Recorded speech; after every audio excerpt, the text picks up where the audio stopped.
എന്താടാ എന്താ നിനക്കൊരു ടെൻഷൻ? രമേശ് രമേശ് എനിക്ക് ഹെൽപ്പ് ചെയ്യൂ. എന്താ? എൻ്റെ ഒരു ഫ്രണ്ട് മാധവൻകുട്ടിയെ പറ്റി ഞാൻ രമേശ് സാറിനോട് പറഞ്ഞിട്ടില്ലേ?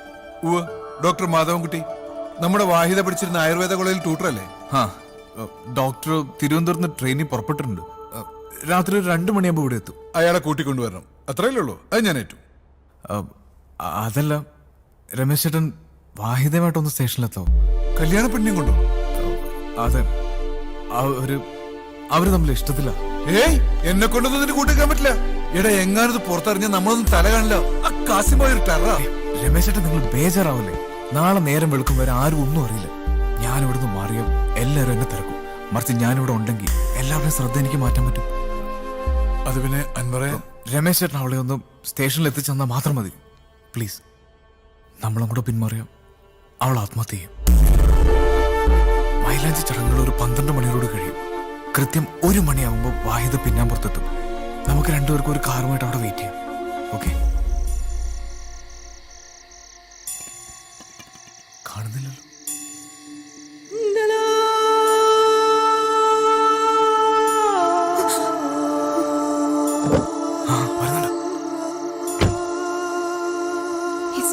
കണ്ടില്ലല്ലോ. 2 മണിക്ക് ട്രെയിൻ എത്തും. സെക്കൻഡ് ഏസിൽ മാധവൻകുട്ടി വെയിറ്റ് ചെയ്യുന്നുണ്ടോ? കേറും. സ്റ്റേഷനിൽ വിട്ടാ പോരെ? മതി മതി, വിട്ടോ. വായുധം സെറ്റിലായിട്ടൊന്നും വിളിക്കണേ. വിട്ടോ കേട്ടോ.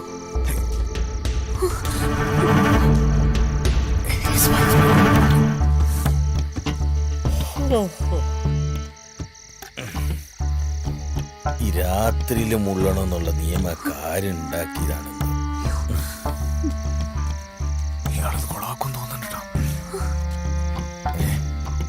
അവിടെ ഇരിക്കാം. പയ്യ വിട്ടോ. ആരാ ഈ സമയത്ത് കാർ? വിട്ടോ.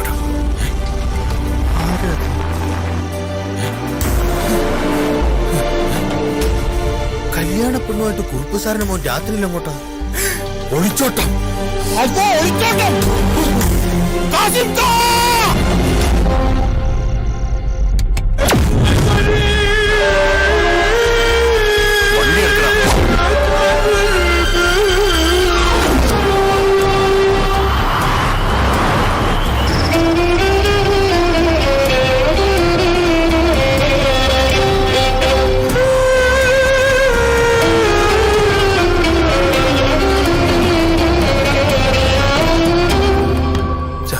കുറുപ്പെ, നമ്മുടെ രമേശ് വാഹിദയുമായി ഒളിച്ചോടിപ്പോയെന്ന്.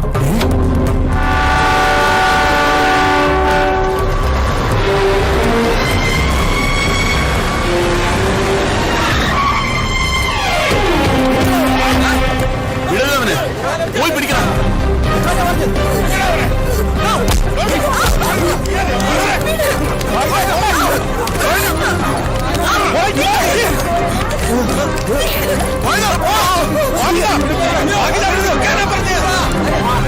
വാഹിദ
ദാ, ഇത് വെച്ചോ, ബാക്കി കിട്ടുമ്പോ തരാം. വിട്ടോ. എന്താ ഇവരെ, നമ്മുടെ കാസിമിക്കാട് ഒരു വെടി പാഴായി. ഓ രമേശനൊന്നും പറ്റില്ലല്ലോ. അതല്ല, ഓൾ ഒളിച്ചോടി പോയത് രമേശന്റെ കൂടെ അല്ല. ഓളുടെ ശരിക്കുള്ള കാമുകനെ ഞമ്മള് കണ്ട്. കഴിഞ്ഞ അവധിക്ക് വാഹിദനെ കൂട്ടിക്കൊണ്ടുവരാൻ ഞമ്മള് കോളേജ് വന്നപ്പോ അന്റെ ഒരു ചങ്ങാതിനെ നമുക്ക് പരിചയപ്പെടുത്തി തന്നില്ലേ, ഒരു ആയുർവേദ ഡോക്ടർ. ആ ഡോക്ടർ ആ ട്രെയിനിലുണ്ടായിരുന്നു. ഓനെ കണ്ടതും വാഹിദ ഓടിച്ചെന്ന് കെട്ടിപ്പിടിച്ചു. ഓൻ ഞമ്മളെ കണ്ടതും ഓടി വന്ന് നെഞ്ചത്തിനോട്ട് ഒറ്റ ചവിട്ട്. ഞാനല്ലേ ആള്. അപ്പൊ തന്നെ തലകറങ്ങി ബോധം പോയി. ബോധം തെളിഞ്ഞപ്പോ ഞമ്മള് മാത്രം പ്ലാറ്റ്ഫോമിൽ ഫ്ലാറ്റ് ആയിട്ട് കിടപ്പുണ്ട്. സത്യോടാൻ പറ, ഞാൻ ഇവരെ എല്ലാരോടും ഒന്ന് പറയട്ടെ. കാസിം വാ വാ ബാബുത്തിയത് തൽക്കാലം ഇക്കറിഞ്ഞൊന്നും ആരോടും പറയാൻ നിൽക്കണ്ട. പറഞ്ഞ എന്താ കുഴപ്പം? പറഞ്ഞ അവർ ഇക്കനെ കൊല്ലു. എന്നെ കൊല്ലുന്ന എന്തിന്? വാഹിദ പോയത് രമേശേട്ടന്റെ കൂടെയാന്ന് പറഞ്ഞത് ഇസ്മായിൽ ഖാൻ. അതെ. അതുകൊണ്ടല്ലേ കാസിമാമ രമേശേട്ടനെ വെടിവെച്ചത്. ഇനി പോയത് രമേശേട്ടന്റെ കൂടെ അല്ലാന്നറിഞ്ഞാൽ കാസിമാമയുടെ അടുത്ത വെടി പൊട്ടാൻ പോകുന്നത് ഈ നെഞ്ചത്തായിരിക്കും. ഇനി ഈ സത്യം കുറുപ്പറിഞ്ഞാൽ അയാള് കത്തി കുത്താൻ പോകുന്നത് ഈ നെഞ്ചത്തായിരിക്കും. അപ്പൊ നമ്മൾ ഈ രഹസ്യം ഇനി എന്ത് ചെയ്യും? തൽക്കാലം ഇസ്മായിൽക്കാടെ കുഴി വെട്ടാൻ നിൽക്കണ്ട. ഈ സത്യം രഹസ്യമായിട്ട് തന്നെ ഇരിക്കട്ടെ. രഹസ്യമായിട്ടിരിക്കട്ടെ. മോനെ, നീയായിട്ട് ഇനി ആരോടും പറയല്ലേ? ഞാൻ ശ്രമിക്കാം. ഹലോ, പറയല്ലേടാ.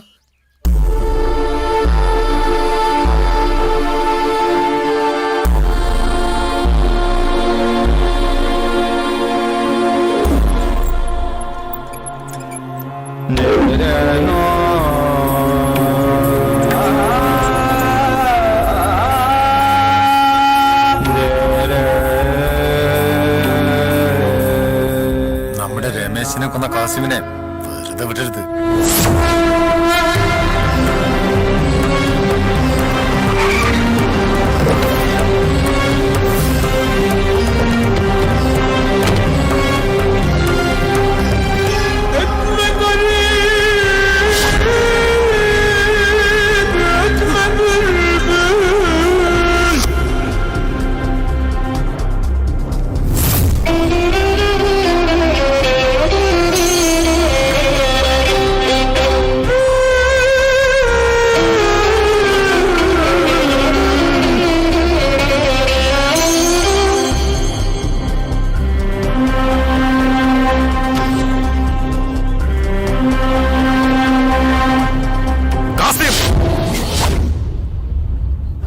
നിന്നെ വെട്ടിയരിഞ്ഞു കുഴിച്ചുമൂടാണ് ഞാനിപ്പോ ഇങ്ങോട്ട് വന്നത്.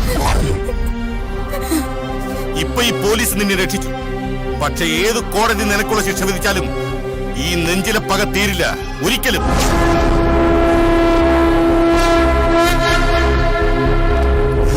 രമേശ് വധക്കേസിൽ പ്രതി കാസിം കുറ്റക്കാരനാണെന്ന് ഈ കോടതിക്ക് ബോധ്യപ്പെട്ടതിനാൽ പ്രതിക്ക് 7 വർഷം കഠിന തടവ് ശിക്ഷ വിധിച്ചുകൊണ്ട് ഈ കോടതി ഉത്തരവായിരിക്കുന്നു.